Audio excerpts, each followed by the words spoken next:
Assalamualaikum warahmatullahi wabarakatuh. Halo semuanya teman-teman, selamat malam, selamat datang kembali di channel kesayangan kita, channel Ilo Ekstrim, dan masih bersama saya Ilo. Dimanapun teman-teman berada, semoga teman-teman selalu dalam keadaan sehat walafiat tanpa kekurangan satu apapun, amin amin ya robbal alamin.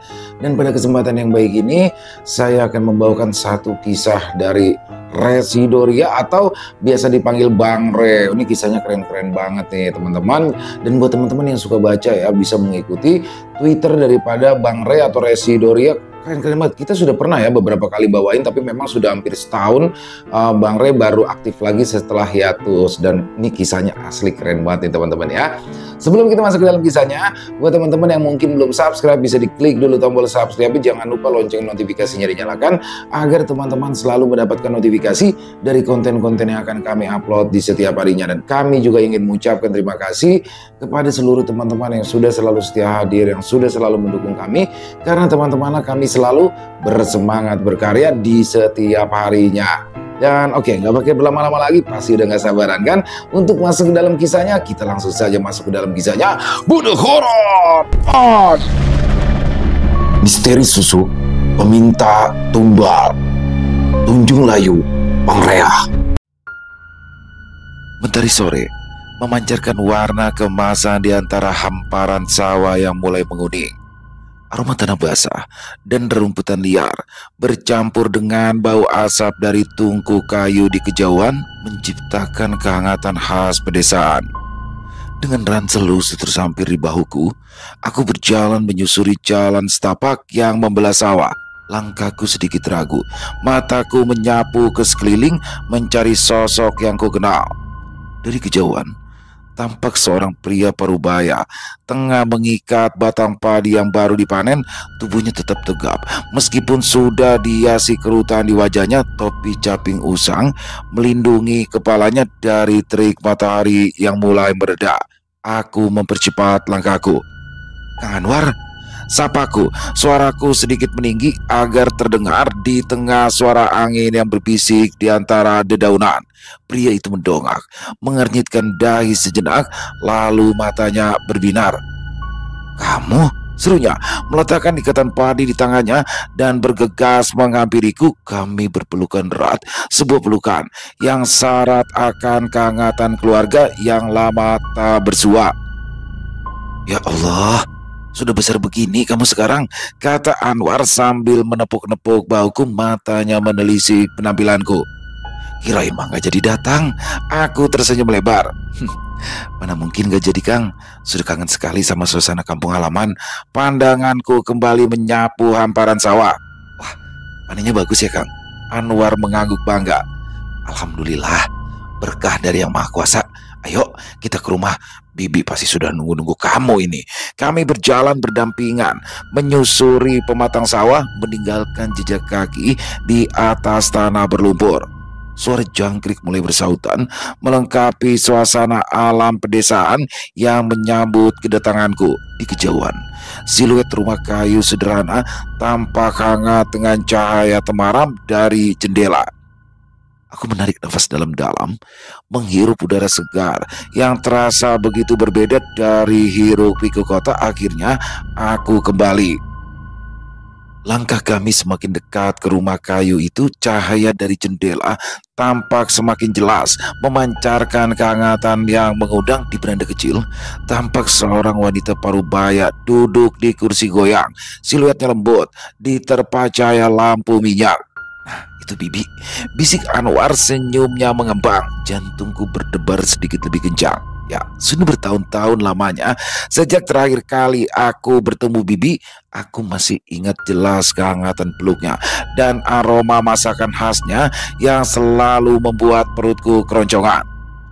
Ketika kami menjejakkan kaki di halaman, Bibi langsung berdiri. Kerutan di wajahnya semakin terlihat jelas di bawah cahaya lampu, namun matanya tetap bersinar penuh kasih. "Siapa itu, War?" tanyanya. Suaranya sedikit bergetar, lalu tatapannya jatuh padaku. "Ya Allah, ini Ujang." Ya, ini aku, Bi. Jawabku. Suaraku tercekat oleh rasa haru. Tanpa menunggu lebih lama, Bibi menghambur ke arahku. Pelukannya erat dan hangat persis seperti yang kuingat. Aroma minyak kayu putih bercampur dengan aroma bunga melati dari rambutnya langsung menyeruak, membawa kembali kenangan masa kecil yang indah. Ya ampun Ujang, kamu sudah besar sekali, ucap Bibi di sela pelukannya. Air matanya terasa membasahi pipiku.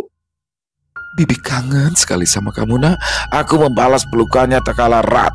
Kehangatan keluarganya langsung menyelimutiku, menghapus semua lelah perjalanan dan kerinduan yang selama ini kubendam. Aku juga kangen sekali sama Bibi. Balasku, suaraku sedikit serak. Anwar tersenyum haru. Melihat pemandangan itu, dia merangkul bauku dan bau ibunya secara bersamaan. Sudah, ayo, jangan di sini terus. Ayo masuk. Bibi sudah masak banyak makanan kesukaanmu, kata Anwar mencoba mencairkan suasana yang penuh haru. Bibi melepaskan pelukannya, menangkup wajahku dengan kedua tangannya. Lihat kamu sehat begini, Bibi jadi ikut senang. Ayo mari masuk, kita ngobrol banyak di dalam aja. Dengan tangan Bibi yang menggandeng tanganku dan Anwar yang merangkul bahuku, kami bertiga berjalan menuju rumah. Cahaya lampu minyak di dalam tampak semakin terang, menyambut kedatanganku kembali ke pelukan keluarga di kampung halaman. Rasa damai dan bahagia seketika menyeruak dalam hatiku. Akhirnya aku benar-benar kembali. Malam itu, saat Kang Anwar dan Bibi sudah tertidur lelap, aku memutuskan untuk duduk di pelataran rumah kayu. Sebatang rokok aku nyalakan dan kuhisap dalam-dalam ditemani secangkir kopi hitam. Suara jangkrik dan kodok malam itu bersautan, seolah mereka mengerti aku sedang butuh ditemani. Sementara pikiranku melayang, mengingat kembali siapa dan alasan aku kembali pulang. Lampu-lampu warna-warni berputar liar, memantulkan kilauan disco ball yang menggantung di langit-langit. Dentuman musik dari berbagai genre bercampur aduk dengan riuh rendah. Suara orang yang bernyanyi kadang sumbang, seringkali penuh semangat. Di tengah hiruk pikuk inilah duniaku berputar. Aku Ujang, dan bisa dibilang akulah invisible hand di tempat karaoke ini. Mungkin kalian membayangkan pramusaji di tempat seperti ini hanya mengantar minuman dan makanan ringan. Ya, itu memang sebagian dari pekerjaanku. Tapi lebih dari itu, aku adalah pendengar setia bagi curhatan para pengunjung yang sedang meluapkan emosi lewat lagu. Aku saksi bisu tawa riang dan air mata yang sesekali menetes di balik gemerlap lampu. Aku juga kadang menjadi penengah saat nada tinggi berujung pada adu mulut kecil. Setiap malam adalah panggung dengan cerita yang berbeda. Ada kelompok ibu-ibu yang tertawa terbahak-bahak menyanyikan lagu-lagu lawas dengan gaya yang kocak. Ada pasangan muda yang berdendang mesra saling bertukar pandang penuh cinta. Ada juga sekelompok teman kantor yang melepas penat setelah seharian berkutat dengan angka dan laporan. Dan tak jarang ada juga individu yang datang seorang diri, mungkin mencari pelipur lara atau sekedar ingin ditemani alunan musik. Aku bergerak lincah di antara meja-meja menghafal pesanan, memastikan gelas-gelas terisi, dan sesekali menyelipkan senyum ramah. Aku belajar membaca gestur dan intonasi suara, menebak kapan seseorang butuh tisu, kapan seseorang ingin ditemani mengobrol sejenak, dan kapan sebaiknya aku tidak mengganggu. Mungkin pekerjaanku terlihat sederhana, tapi bagiku ini adalah jendela untuk melihat berbagai macam sisi kehidupan. Aku belajar tentang kegembiraan, kesedihan, persahabatan, dan cinta. Semuanya terangkum dalam melodi dan lirik lagu yang dinyanyikan setiap malam. Jadi, lain kali jika kalian berkunjung ke tempat karaoke dan melihat sosok pramusaji yang mengantarkan minuman kalian, ingatlah bahwa di balik senyumannya mungkin tersimpan banyak cerita yang tak terucapkan. Itu aku, Ujang, siap menjadi bagian dari malam karaoke kalian. Alunan musik dari ruang karaoke nomor 7 terdengar sayup-sayup, bercampur dengan denting gelas dan obrolan riuh rendah. Aku sedang membersihkan meja bekas pengunjung di sudut ruangan yang agak remang-remang. Tiba-tiba Seorang wanita bergaun merah menyala dengan riasan wajah yang mencolok duduk di salah satu sofa kosong. Matanya terlihat sayu, menerawang ke arah panggung kecil yang sedang kosong. Aku menghampirinya dengan nampan kosong di tangan. Ada yang bisa saya bantu, Mbak? Tanyaku sopan. Wanita itu menoleh, memberikan senyum tipis yang tidak sampai ke matanya. Boleh pesan minum? Suaranya serak. Wah, tentu, Mbak. Mau pesan apa? Whisky 1 gelas tanpa es. Aku mencatat pesanan itu. Ada lagi, Mbak. Wanita itu menggeleng pelan. Itu saja. Aku mengangguk dan beranjak ke bar. Setelah mengantarkan minuman, aku kembali melewati meja wanita itu. Kulihat dia hanya menatap gelasnya, tidak disentuh sama sekali. Ada aura kesedihan yang kuat terpancar darinya. Setelah memastikan semua pesanan lain terlayani, aku kembali menghampiri meja wanita itu. Kubawa lap bersih dan pura-pura mengelap meja di dekatnya. Sepi ya, Mas, malam ini? Celetuk wanita itu tiba-tiba tanpa menatapku. Aku berhenti mengelap. Lumayan, Mbak. Akhir bulan biasanya memang agak ramainya di awal. Hening sejenak. Kemudian wanita itu kembali berbicara, kali ini menatapku. Kamu kerja di sini sudah lama? Sudah hampir 2 tahun, Mbak. Jawabku, berusaha bersikap ramah namun tidak ingin terlalu ikut campur. Pasti banyak lihat macam-macam orangnya di sini. Ujarnya lagi, ada nada getir dalam suaranya. Aku mengangguk pelan. Betul, Mbak. Setiap orang kan punya cerita sendiri. Wanita itu tersenyum sinis. Cerita nggak semuanya indah. Dia meraih gelasnya dan meneguk isinya sedikit. Aku terdiam, merasa ada kesedihan mendalam yang tersirat dari ucapan wanita itu.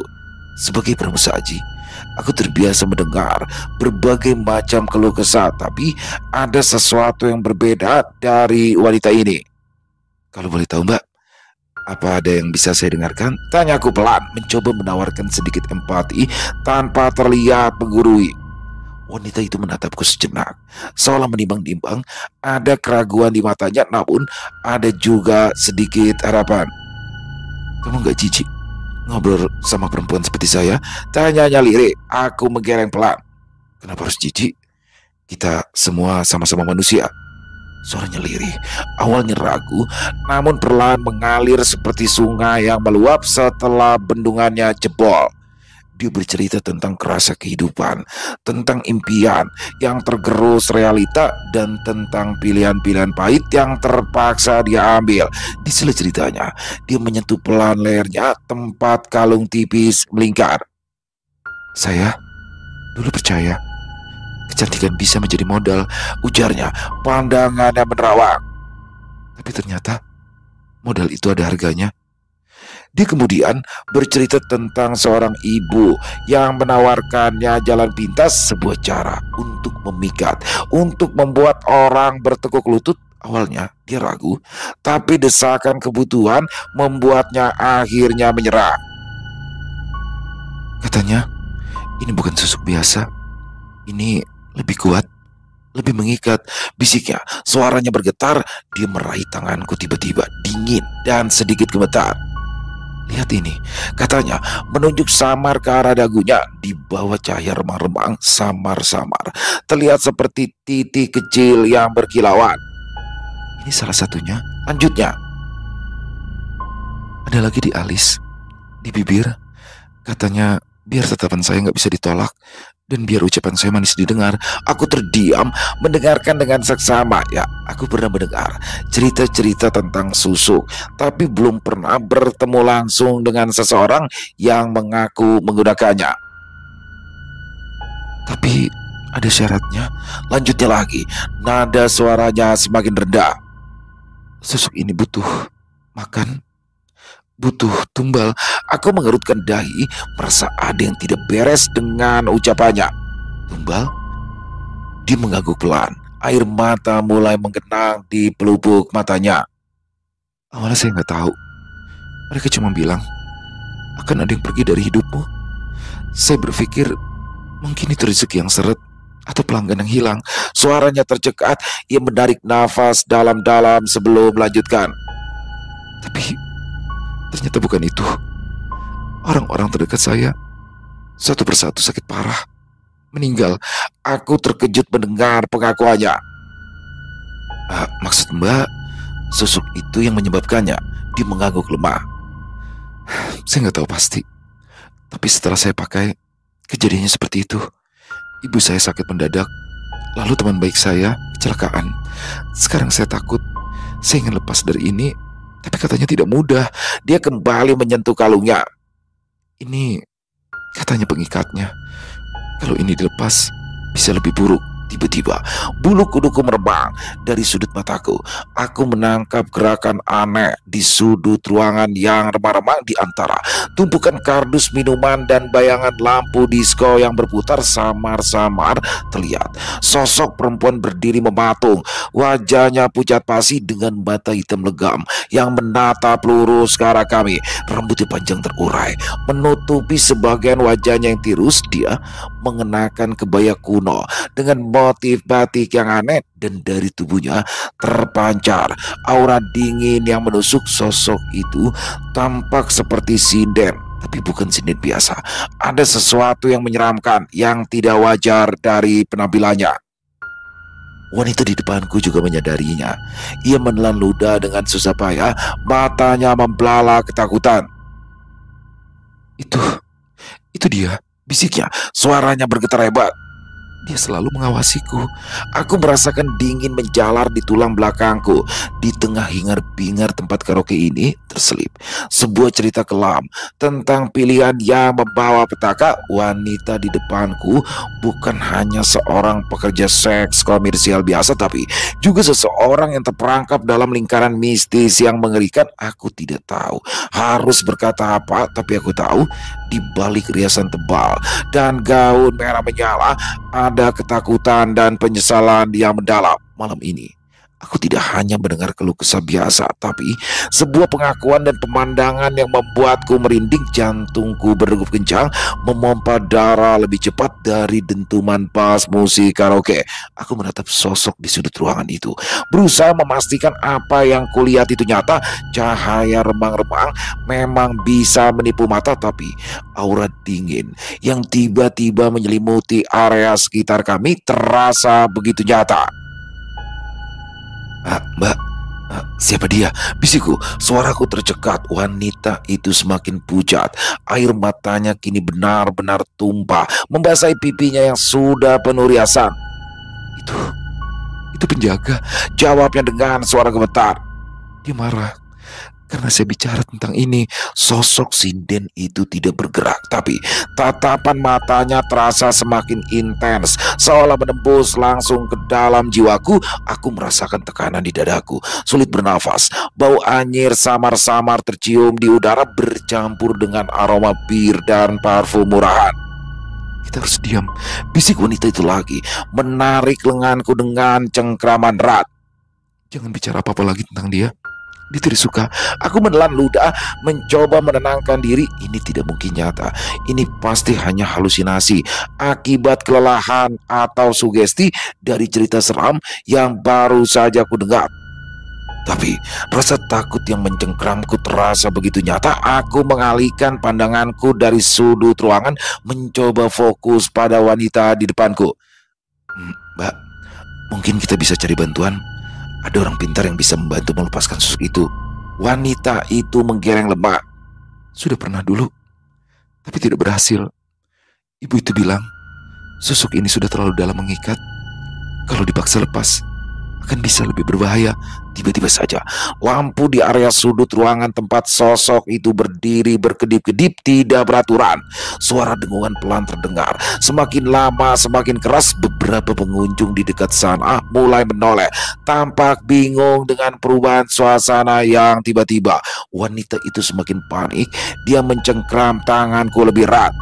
Kita harus pergi dari sini, bisiknya histeris. Sekarang, tanpa menunggu jawabanku, dia bangkit tergesa-gesa, menarikku bersamanya. Aku masih terpaku sejenak, menatap kembali ke sudut ruangan. Sosok sinden itu masih berdiri di sana, tatapannya seolah mengikuti kami. Namun, saat lampu kembali stabil, sosok itu menghilang begitu saja, seolah ditelan kegelapan. Meskipun sosok itu menghilang, Rasa dingin dan bau anyir masih terasa samar-samar di udara. Aku mengikuti langkah tergesa-gesa wanita itu. Jantungku masih berdebar kencang. Malam ini pekerjaanku sebagai pramusaji di tempat karaoke ini telah membawa pengalaman yang jauh di luar batas nalar. Aku tidak tahu apa yang sebenarnya terjadi, tapi aku tahu satu hal: ada kegelapan yang nyata tersembunyi di balik gelap lampu dan alunan musik yang riang. Kami bergegas keluar dari ruangan remang-remang itu menuju area bar yang lebih ramai dan terang. Wanita itu terus menarik tanganku. Nafasnya tersengal-sengal. Beberapa karyawan dan pengunjung menatap kami dengan heran, tapi dia tidak mempedulikannya. Kita harus keluar dari sini. Ulangi lagi, suaranya masih bergetar. Saya tidak aman ada di sini. Aku menurut saja. Pikiranku masih dipenuhi dengan pemandangan mengerikan di sudut ruangan tadi. Apa yang sebenarnya aku lihat? Apakah itu benar-benar penampakan atau hanya ilusi optik dan ketakutan kami berdua? Sesampainya di luar, udara malam kota Bandung terasa dingin menusuk kulit. Wanita itu berhenti di trotoar, menyandarkan tubuhnya ke tembok. Dia memejamkan mata, menarik nafas dalam-dalam beberapa kali. Terima kasih, ucapnya pelan masih dengan nada cemas. Terima kasih sudah mendengarkan dan mempercayai saya. Aku mengangguk, masih belum bisa berkata-kata. Kejadian barusan terlalu mengganggu. Nama saya Laras, katanya mengulurkan tangannya kepadaku. Saya Ujang, jawabku sambil menjabat tangannya yang masih terasa dingin. Ujang, kamu melihatnya juga kan? Tanya Laras menatapku dengan mata penuh harap. Aku mengangguk pelan. Ya, saya melihat sesuatu. Sosok perempuan seperti sinden. Laras menghela nafas lega. Syukurlah, saya pikir saya sudah gila. Hening sejenak di antara kami. Suara kendaraan yang melintas dengan riuh rendah. Kehidupan malam kota Bandung menjadi latar belakang percakapan kami yang baru saja diwarnai kengerian. Saya harus pergi dari sini, kata Laras lagi, kali ini dengan nada yang lebih tegas. Saya tidak bisa terus seperti ini. Sosok ini menghancurkan hidup saya. Apa rencana Mbak? Tanyaku yang merasa iba dengan keadaannya. Laras menggeleng lemah. Saya tidak tahu. Saya tidak punya siapa-siapa lagi. Semua orang yang dekat dengan saya sudah. Suaranya kembali tercekat. Aku terdiam, memikirkan cara untuk membantunya. Sebagai orang biasa, aku tidak punya pengetahuan tentang hal-hal mistis seperti susuk dan tumbal. Tapi aku tidak bisa begitu saja meninggalkannya dalam ketakutan dan keputusasaan. Mungkin ada teman saya di kampung yang tahu tentang hal-hal seperti ini, ujarku akhirnya mencoba menawarkan secerca harapan. Dia memang bukan ahli agama, tapi dia punya pemahaman tentang tradisi dan hal-hal yang tak kasat mata. Laras menatapku dengan mata berbinar. Benarkah? Kamu mau membantu saya? Aku mengangguk. Saya tidak tahu apakah dia bisa membantu, tapi aku rasa kita bisa mencoba. Yang penting Mbak Laras jangan putus asa ya. Malam itu di trotoar yang ramai, di bawah cahaya lampu jalanan yang temaram, terjalin sebuah harapan kecil di tengah kegelapan. Aku, seorang pramusaji tempat karaoke, tanpa sengaja terlibat dalam masalah seorang wanita yang terjerat praktik mistis yang mengerikan. Dan bersama-sama kami akan mencoba mencari jalan keluar, meskipun kami tidak tahu apa yang menanti di depan. Lamunanku buyar ketika seorang pemuda tengil lewat sambil membawa ukulele. Nyanyiannya nyaring dan falas. Aku menggeleng pelan, bahkan suara kodok tiba-tiba berhenti karena nyanyian pemuda ini. Ujang, sapa Re dengan senyum lebar yang langsung membuat suasana terasa lebih hangat. Dia menghampiriku yang sedang duduk termenung di tangga pelataran rumah bibi. Lagi ngapain sendirian di sini? Mikirin apa yo? Aku menoleh, balas tersenyum melihat wajah familiar itu. Re, lagi nikmatin sepinya malam. Kamu sendiri kok malam-malam keluyuran. Re lalu duduk di anak tangga di sampingku, menyandarkan kedua tangannya ke belakang. Habis ngobrol sama bapak di warung depan. Tadi lihat kamu di sini ya, udah sekalian nyamperin. Kangen juga. Udah lama kita nggak ngobrol santai kayak gini. Ya nih, sautku setuju. Terakhir ketemu kayaknya pas kamu masih sering main bola di lapangan dekat sawah ya. Re tertawa kecil. Udah lama banget itu mah. Sekarang mah udah nggak kuat lari-lari kayak dulu, Jang. Badan udah pada pegel. Ah, kamu mah gitu, balasku sambil terkekeh. Tapi masih tetap semangat kan kalau diajakin ngopi. Nah itu dia, kalau ngopi mah gak pernah nolak. Jawab Re dengan mata berbinar. Gimana kalau besok pagi kita ngopi di warung Mang Maman? Sekalian kita sarapan nasi uduknya yang rasanya mantap itu. Ide bagus itu, seruku antusias. Udah lama juga aku gak makan nasi uduknya Mang Maman. Kami berdua terdiam sejenak, menikmati suara jangkrik yang bersautan di kegelapan. Suasana terasa nyaman dan akrab, seolah waktu yang memisahkan kami bertahun-tahun lamanya tidak pernah ada. Gimana kabar kamu sekarang, Jang? Tanya Re memecah keheningan. Betah nggak di sini? Aku menghela nafas pelan. Lumayan, Re. Suasana kampung memang beda ya, lebih tenang. Tapi ya, ada beberapa hal yang masih aku pikirin. Re menoleh menatapku dengan penuh perhatian. Ada apa? Cerita aja kalau ada yang mengajali hati. Siapa tahu saya bisa bantu kasih masukan. Meskipun otak kampung kayak begini. Aku tersenyum mendengar candanya. Gak apa-apa kok, Re. Belum saatnya cerita aja. Tapi makasih ya udah nawarin. Santai aja tuh, Jang. Kita kan udah kayak saudara dari dulu. Kalau ada apa-apa mah jangan sungkan cerita-cerita. Rumahku juga gak jauh dari sini. Ya Rek, makasih banyak ya, balasku tulus. Seneng bisa ketemu kamu lagi. Sama dong aku juga, Jang, saut Re sambil menepuk bahu pelan.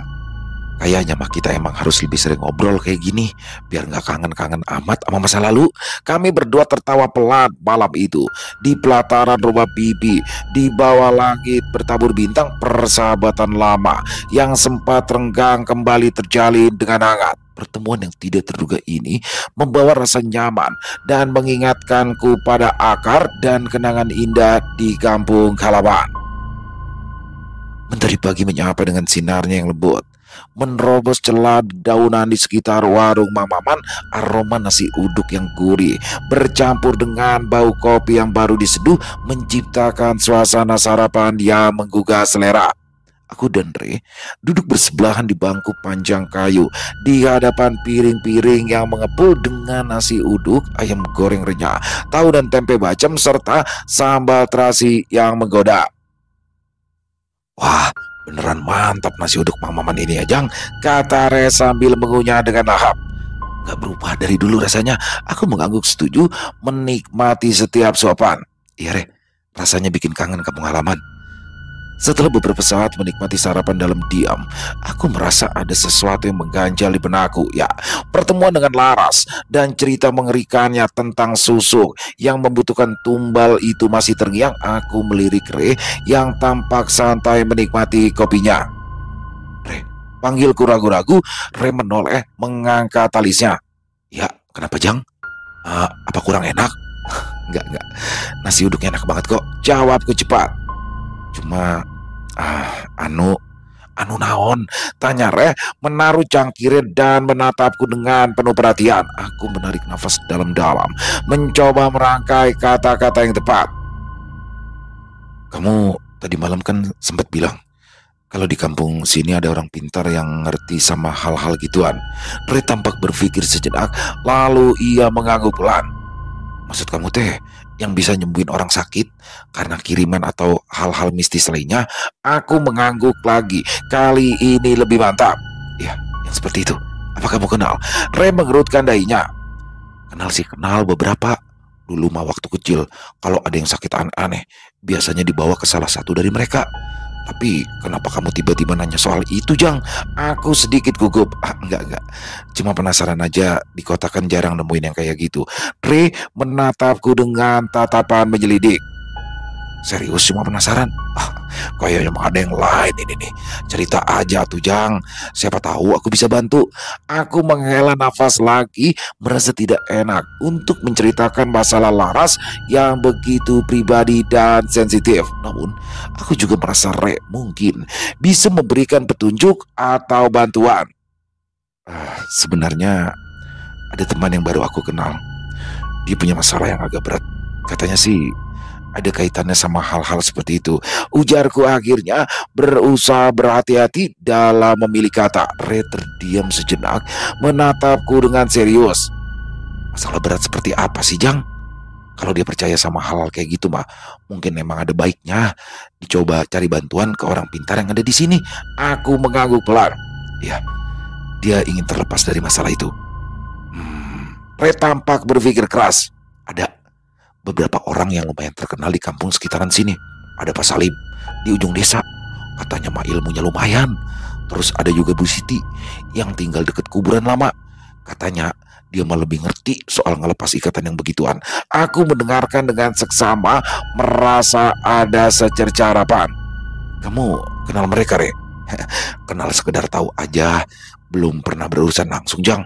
Tapi kalau kamu serius mau bantuin teman kamu itu, ya kita mah bisa coba tanya-tanya ke orang-orang di sini. Siapa tahu ada yang punya pengalaman atau rekomendasi yang lebih bagus. Aku merasa sedikit lega kalau mendengar jawaban Rem, meskipun aku belum tahu apakah orang-orang pintar itu bisa membantu Laras. Setidaknya ada arah yang bisa aku tuju. Makasih ya, Re, ujarku tulus. Aku benar-benar gak tahu harus mulai dari mana. Re tersenyum ramah. Santai aja atuh, Jang. Kita kan teman lama. Kalau ada yang bisa kubantu pasti kubantu. Kita coba cari informasi pelan-pelan ya. Sambil melanjutkan sarapan nasi uduk yang semakin terasa nikmat di tengah harapan yang mulai tumbuh, aku dan Re mulai merencanakan langkah selanjutnya untuk membantu Laras keluar dari masalahnya yang pelik. Pagi yang awalnya terasa biasa, kini dipenuhi dengan tekad untuk membantu sesama. Setelah menghabiskan sarapan nasi uduk Mang Mamaan yang lezat, aku dan Re bergegas mencari informasi tentang Bu Siti. Beberapa warga yang kami tanya memberikan petunjuk arah menuju sebuah rumah sederhana di dekat area pemakaman lama. Suasana di sekitar pemakaman terasa lebih sepi dan hawanya sedikit berbeda. Meskipun matahari sudah cukup tinggi, rumah Bu Siti tampak sederhana, terbuat dari anyaman bambu dengan halaman yang ditumbuhi berbagai macam tanaman obat. Seorang wanita parubaya dengan kerudung putih bersih menyambut kami di beranda. Wajahnya teduh dan matanya memancarkan ketenangan. Assalamualaikum, sapa Re sopan. Waalaikumsalam, jawab Bu Siti dengan senyuman yang lembut. Ayo, mari masuk. Kami mengikuti Bu Siti masuk ke dalam rumahnya yang terasa sejuk dan harum rempah. Kami duduk di tikar pandan di ruang tamu yang sederhana namun bersih. Jadi, ada keperluan apa kalian datang ke sini? Tanya Bu Siti dengan nada lembut namun penuh perhatian. Re menoleh ke arahku, memberikan isyarat agar aku saja yang menjelaskan. Aku menarik nafas dalam-dalam dan mulai menceritakan tentang temanku di kota, Laras, dan masalahnya dengan susuk yang menurutnya membutuhkan tumbal. Aku berusaha menceritakan semuanya dengan hati-hati tanpa melebih-lebihkan atau mengurangi fakta. Bu Siti mendengarkan dengan seksama. Sesekali ia mengangguk pelan. Ekspresinya tetap tenang, tidak menunjukkan keterkejutan atau keheranan. Setelah aku selesai bercerita, ia terdiam sejenak, tampak merenung. Susuk yang menggunakan tumbal itu bukan ilmu yang baik, kata Bu Siti akhirnya. Suaranya terdengar lebih berat dari sebelumnya. Biasanya ilmu yang seperti itu memiliki ikatan yang kuat dan sulit untuk dilepaskan. Ada harga yang harus dibayar untuk mendapatkan kekuatan instan. Aku dan Res saling bertukar pandang, merasa sedikit khawatir dengan perkataan Bu Siti. Apakah teman saya bisa dibantu, Bu? Tanya aku dengan nada cemas. Bu Siti menghela nafas pelan. Setiap penyakit pasti ada obatnya, Nak. Tapi untuk masalah seperti ini dibutuhkan keyakinan, kesabaran, dan izin dari Yang Maha Kuasa. Melepaskan ikatan ilmu hitam tidak semudah membalikan telapak tangan. Ada proses yang harus dilalui dan tidak selalu berhasil dalam waktu singkat. Lalu apa yang harus kami lakukannya, Bu? Tanya Re, ikut merasa prihatin dengan nasib Laras. Bu Siti menatap kami dengan tatapan yang menenangkan. Pertama, teman kamu harus memiliki keinginan yang kuat untuk melepaskan diri dari ikatan itu. Karena tanpa kemauan dari dalam dirinya, bantuan dari luar tidak akan efektif. Kedua, kita perlu mencari tahu jenis susuk yang digunakan dan bagaimana cara si ibu itu menanamkannya. Informasi itu penting untuk mengetahui cara melepaskannya. Eh, Teman saya ini sangat ingin lepas dari ini, Bu. Dia bahkan ketakutan dengan apa yang terjadi pada orang-orang di sekitarnya. Jawabku dengan sungguh-sungguh. Tapi kami tidak tahu jenis susuknya atau bagaimana cara dia mendapatkannya. Bu Siti mengangguk. Kalau begitu, langkah pertama adalah membawa temanmu itu ke sini. Saya perlu melihat dan merasakan energinya secara langsung. Mungkin dari situ saya bisa mendapatkan petunjuk. Selain itu, kita juga perlu berdoa dan memohon petunjuk kepada Yang Maha Kuasa. Aku dan Rem merasa sedikit lega kala mendengar tawaran bantuan dari Bu Siti. Meskipun prosesnya mungkin tidak mudah, setidaknya ada harapan. Terima kasih banyak ya, Bu, ucapku tulus. Kami akan berusaha membawa teman saya itu ke sini secepatnya. Ingat ya nak, pesan Bu Siti dengan nada lembut namun penuh penekanan. Jangan pernah mencoba bermain-main dengan ilmu hitam. Sekali saja terjerat, dampaknya bisa sangat buruk. Tidak hanya bagi diri sendiri, tapi juga bagi orang-orang di sekitar. Kami mengangguk mengerti. Pertemuan dengan Bu Siti memberikan kami harapan baru dan pemahaman yang lebih dalam tentang masalah yang sedang dihadapi Laras. Langkah selanjutnya adalah meyakinkan Laras untuk datang ke kampung dan bertemu dengan Bu Siti. Sebuah perjalanan yang mungkin akan sulit, namun kami bertekad untuk membantunya. Beberapa hari kemudian, setelah melalui percakapan panjang dan penuh bujuk rayu melalui telepon, Laras akhirnya bersedia datang ke kampung. Aku menjemputnya di terminal bus kota kabupaten. Wajahnya terlihat pucat dan matanya menyimpan jejak-jejak kurang tidur. Aura ketakutan dan kecemasan masih jelas terpancar darinya. Terima kasih sudah mau datang, Laras, ucapku tulus. Saat kami bertemu, Laras hanya mengangguk lemah. Tatapannya menyapu sekeliling terminal yang ramai dengan suasana pedesaan yang baru baginya. Ri sudah menungguku di luar terminal dengan sepeda motornya. Kami bertiga kemudian menuju ke rumah bibiku. Selama perjalanan, Laras lebih banyak diam. Sesekali dia terlihat gelisah memegangi kalung tipis di lehernya. Aku dan Re berusaha menenangkannya, menceritakan tentang keindahan kampung dan keramahan para warga. Meskipun aku tahu pikirannya sedang dipenuhi oleh ketakutan. Sesampainya di rumah bibiku, kami disambut dengan hangat. Bibi sudah mengetahui kedatangan Laras dan menyambutnya dengan senyum lembut dan pelukan keibuan. Setelah beristirahat sejenak, kami bertiga bersama Laras menuju ke rumah Bu Siti. Suasana di sekitar rumah Bu Siti terasa lebih tenang. Dari terakhir kali kami datang, Laras tampak sedikit tegang. Saat kami memasuki halaman rumah bambu itu, Bu Siti menyambut kami dengan senyum yang menenangkan. Selamat datang, Neng Laras, sapa Bu Siti lembut. Ayo, mari masuk, jangan takut. Laras mengikuti langkah Bu Siti dengan ragu. Kami duduk kembali di tikar pandan di ruang tamu. Bu Siti menatap Laras dengan tatapan penuh kasih. Ceritakanlah, Neng, apa yang kamu rasakan dan apa yang kamu alamin, kata Bu Siti dengan suara lembut namun penuh kekuatan. Dengan suara bergetar, Laras mulai menceritakan semuanya tentang kehidupannya di kota, tentang pertemuannya dengan ibu yang menawarkan jalan pintas, tentang susuk-susuk yang ditanam di tubuhnya, dan tentang ketakutannya akan tumbal yang terus berjatuhan di sekitarnya.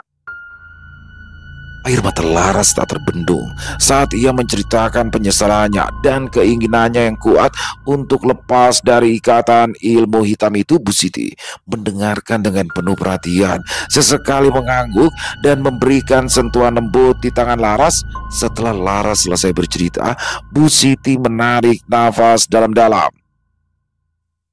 Saya bisa merasakan energi kuat yang mengikat tubuhmu, Neng, kata Bu Siti. Energi ini tidak alami dan membawa kegelapan. Tapi jangan khawatir, selama kamu memiliki keinginan yang kuat untuk lepas, insya Allah akan selalu ada jalan. Bu Siti kemudian meminta Laras untuk berbaring di tikar. Dia mulai membaca doa-doa dengan suara yang lirih namun penuh hikmat. Aroma dupa perlahan memenuhi ruangan. Aku dan Re hanya bisa menyaksikan dengan tegang, berharap yang terbaik untuk Laras. Setelah beberapa saat, Bu Siti menghentikan doanya. Dia menatap Laras dengan tatapan yang serius. Ada beberapa titik energi hitam yang kuat di tubuh kamu, Neng. Terutama di area wajah dan juga leher. Kita perlu membersihkannya secara bertahap. Proses pelepasan susuk pun dimulai. Bu Siti menggunakan air putih yang telah didoakan beberapa helai daun tertentu dan terus melafalkan doa-doa. Laras terlihat sedikit gelisah. Sesekali meringis pelan. Aku dan Re hanya bisa memberikan dukungan moral, berharap proses ini berjalan lancar. Malam itu menjadi malam yang panjang dan penuh harap bagi kami semua. Perjalanan Laras untuk melepaskan diri dari kegelapan baru saja dimulai. Saat Bu Siti melanjutkan ritualnya, membaca doa dengan khusyuk sambil sesekali mengucapkan air yang telah didoakan ke wajah dan leher Laras, aku dan Re duduk terpaku di sudut ruangan. Laras tampak semakin tenang, meskipun sesekali tubuhnya terlihat menegang seolah menahan sesuatu. Tiba-tiba, Re mencengkram lenganku dengan erat. Aku menoleh padanya, melihat raut wajahnya yang tegang dan matanya yang membulat penuh ketakutan. "Kamu terlihat," bisik dengan suara tercekat. Matanya menatap ke arah Laras yang sedang berbaring. Aku mengerutkan dahi, mencoba mengikuti arah pandangnya. Lihat apa, Re? Laras. Re menggelengkan kepalanya dengan cepat. Tatapannya tidak beralih dari Laras. Bukan Jang. Di sekelilingnya ada banyak. Suaranya hampir tidak terdengar. "Ada banyak apanya, Re?" Tanya aku penasaran, mulai merasa ada yang aneh. Re menelan ludah dengan susah payah. "Sosok macam-macam. Ada yang seperti perempuan tua dengan rambut panjangnya kusut. Ada yang kecil-kecil, hitam, bergerak cepat sekali. Mereka seperti marah melihat Bu Siti melakukan ini." Aku mencoba melihat dengan lebih seksama, mempicikkan mata dalam remangnya cahaya lampu minyak dan aroma dupa yang menyengat. Namun yang kulihat hanyalah Laras yang berbaring tenang dan Bu Siti yang terus melantunkan doa. "Aku nggak lihat apa-apa, Re," bisikku kembali. "Kamu yakin, Re?" Re mengangguk kuat-kuat, wajahnya semakin pucat. "Sumpah, Jang, aku lihat jelas sekali. Mereka menggeram seperti binatang buas. Mereka melayang-layang di atas Laras, berusaha menariknya." Aku merinding mendengar penuturan Re. Aku tahu Re sejak kecil dan dia bukanlah orang yang suka berbohong atau berimajinasi berlebihan. Mungkinkah Re memiliki kemampuan melihat hal-hal yang tidak bisa kulihat? "Mereka tidak menyakitinya kan, Re?" Tanya aku khawatir. Re menggeleng pelan, meskipun ketakutan masih jelas terlihat di matanya. "Belum. Mereka cuma ngawasin, seperti tidak ingin Laras lepas." Aku kembali menatap Laras, berusaha melihat apa yang dilihat Re. Namun tetap saja tidak ada yang aneh di mataku. Hanya seorang wanita yang sedang berjuang untuk melepaskan diri dari belenggu masa lalunya. "Re, coba tenang," bisikku, berusaha menenangkan Re meskipun aku sendiri merasa sedikit merinding. "Mungkin ini cuma perasaanmu saja, karena suasana di sini agak berbeda." "Enggak, Jang, enggak. Ini mah nyata. Aku bisa ngerasainnya.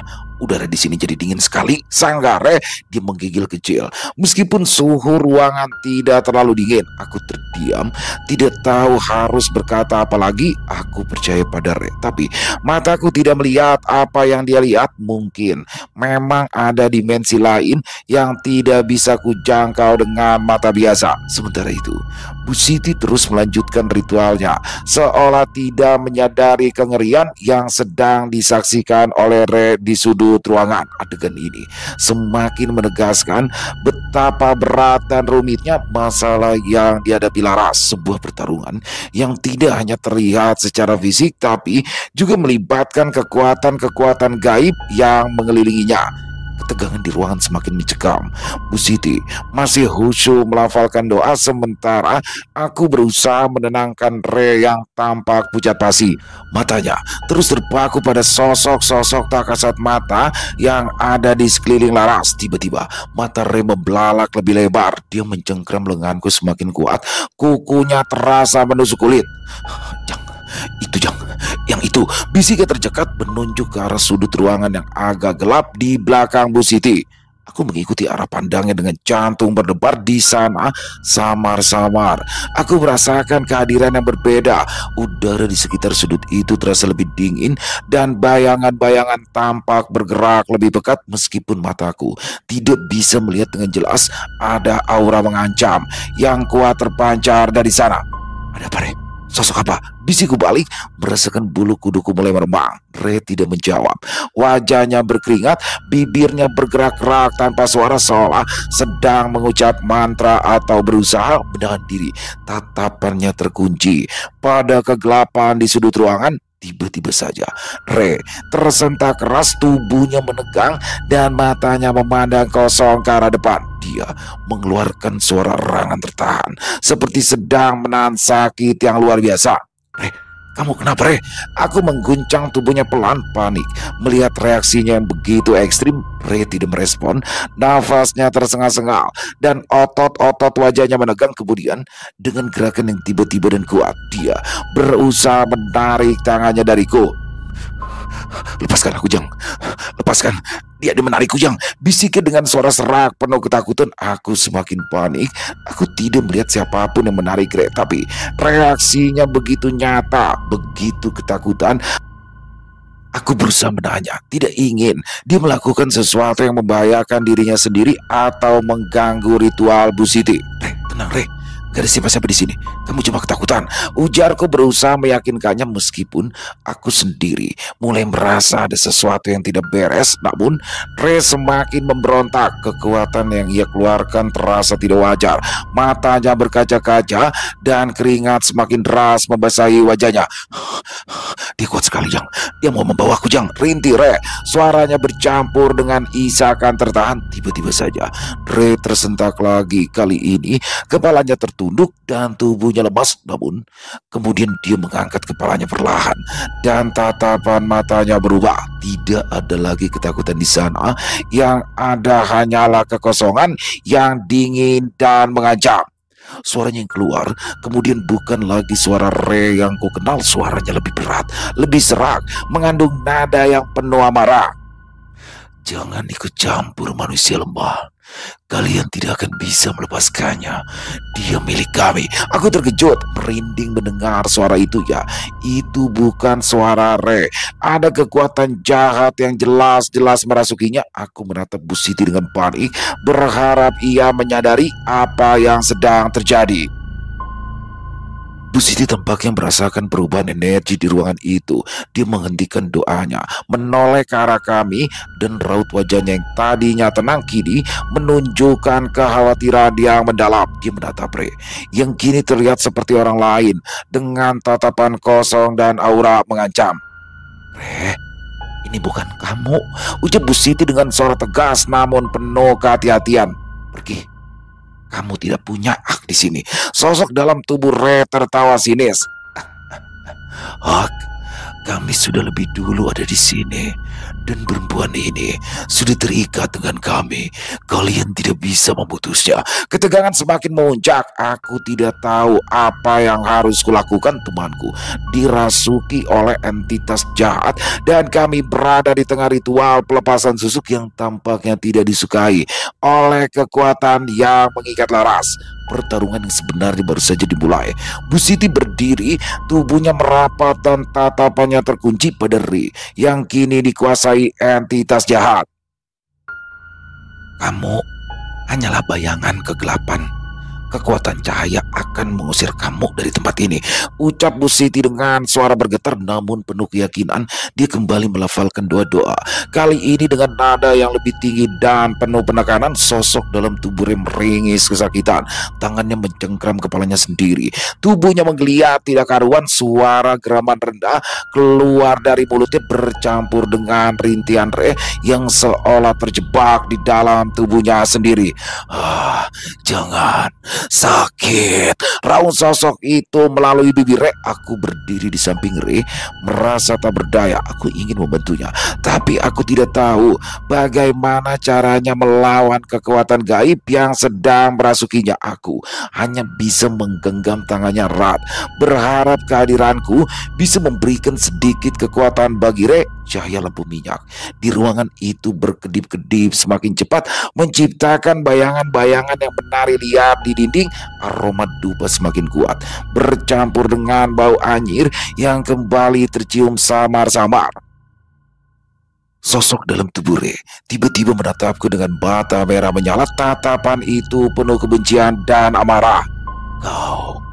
Kau yang membawanya ke sini, dan kau akan menyesal. Aku tersentak mundur, merasakan hawa dingin yang menusuk tulang. Aku tahu entitas ini marah padaku karena telah membantu Laras untuk mencari jalan keluar. Bu Siti mempercepat bacaan doanya. Energinya terasa semakin kuat, memenuhi ruangan dengan aura yang berbeda.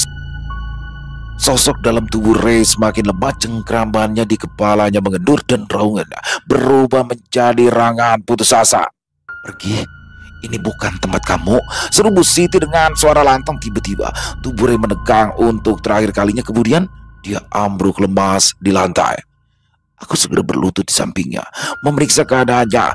Nafasnya tersengal-sengal, tapi matanya kembali menunjukkan kesadaran. Re, kamu gak apa-apa, Re? Tanya aku khawatir. Re mengerjap-kerjapkan matanya, tampak bingung dan lemas. Apa yang terjadi, Jang? Kepalaku sakit sekali. Aku membantu Re duduk bersandar di dinding. Kulihat Bu Siti menghela nafas lega meskipun wajahnya masih terlihat lelah. Dia sudah pergi, nak Re, kata Bu Siti lembut. Untuk sementara waktu, tapi kita harus tetap waspada. Aku menatap Re, kemudian beralih ke Bu Siti. Apa maksudnya untuk sementara waktu, Bu? Bu Siti menjelaskan bahwa entitas jahat yang mengikat susuk Laras tidak akan menyerah begitu saja. Mereka akan berusaha untuk kembali dan mempertahankan kekuasaan mereka atas Laras. Ritual pelepasan susuk baru saja dimulai dan perjalanan Laras masih panjang dan berbahaya. Malam itu, kami bertiga berjaga di rumah Bu Siti. Re masih terlihat lemas, tapi kesadarannya sudah pulih sepenuhnya. Bu Siti terus memberikan doa-doa perlindungan bagi Laras dan kami semua. Aku menyadari kami telah memasuki sebuah pertarungan yang jauh lebih besar dari yang kubayangkan. Sebuah pertarungan antara cahaya dan kegelapan yang melibatkan nasib seorang wanita yang ingin kembali merdeka dari belenggu hitam. Selesai. Wow, luar biasa. Ini bersambung ya teman-teman ya. Jadi ini ada part 2. Jadi panjang banget kalau saya satuin, dan jadi harus dibelah dua, dan besok langsung nih, nggak pakai nunggu lagi, langsung untuk sambungannya, karena memang misterinya ini banget. Bagaimana di sini seorang Ujang ya berniat tulus ingin menolong Laras, seorang pekerja seks komersial yang mengaku memakai susuk, dan susuk itu ternyata meminta tumbal. Dia benar-benar nggak nyangka kalau akan seperti itu ya. Dia pikir ya susuk itu kan ya biasa ya, susuk begitu nggak pakai tumbal-tumbalan, biasanya cuma cukup bayar mahar ke dukunnya. Tapi ternyata nggak di sini. Di sini susuknya beda, dan mungkin khasiatnya juga beda mungkin ya. Jadi dia sudah merasakan khasiatnya, tapi ternyata konsekuensinya besar sekali sehingga dia ingin terlepas dari susuk ini. Dan makin penasaran kan? Besok pokoknya jangan sampai ketinggalan, karena besok akan kami up untuk tamatnya. Jadi benar-benar selesai di part 2 besok ya teman-teman ya. Dan sekali lagi kami ucapkan terima kasih kepada Bang Re atau Residori atas kiriman kisahnya yang luar biasa. Ditunggu lagi untuk kisah-kisah selanjutnya. Dan semoga kisah barusan bisa menghibur teman-teman semua para pecinta penikmat horor misteri. Lebih khususnya lagi kepada para subscriber dari channel ILO Extreme. Dan buat teman-teman yang suka dengan video barusan bisa diklik tombol like, tombol jempolnya, boleh juga dibantu di share ya. Link videonya ini ke teman-teman yang lain agar juga ikut merasa terhibur. Dan buat teman-teman yang mungkin belum subscribe bisa diklik dulu tombol subscribe. Jangan lupa lonceng notifikasinya dinyalakan agar teman-teman selalu mendapatkan notifikasi dari konten-konten yang akan kami upload di setiap harinya. Untuk channel ILO Extreme kami upload setiap hari ya, setiap malam jam 7 malam waktu Indonesia bagian Barat. Oh iya, buat teman-teman yang mungkin punya kisah horor misteri yang diangkat dari kisah nyata yang berdasarkan pengalaman pribadi, apabila mungkin berkenan dibawakan di channel kami, silakan bisa mengirimkannya ke nomor telepon kami yang ada di bawah sini. Bebas ya, kirimannya boleh dalam bentuk tulisan, boleh dalam bentuk rekaman suara, senyamannya teman-teman aja. Di akhir kata saya ILO mengucapkan permohonan maaf apabila mungkin dalam pembawaan kisahnya barusan ada kata-kata saya yang salah ataupun ada kata-kata saya mungkin yang kurang berkenan. Saya mohon dibukakan pintu maaf yang seluas-luasnya. Sampai berjumpa lagi di konten-konten kami selanjutnya yang pasti tidak kalah ngerinya, pasti tidak kalah seramnya. Masih bersama saya ILO di channel ILO Extreme. Salam sehat, sukses selalu untuk kita semua. Wassalamualaikum warahmatullahi wabarakatuh.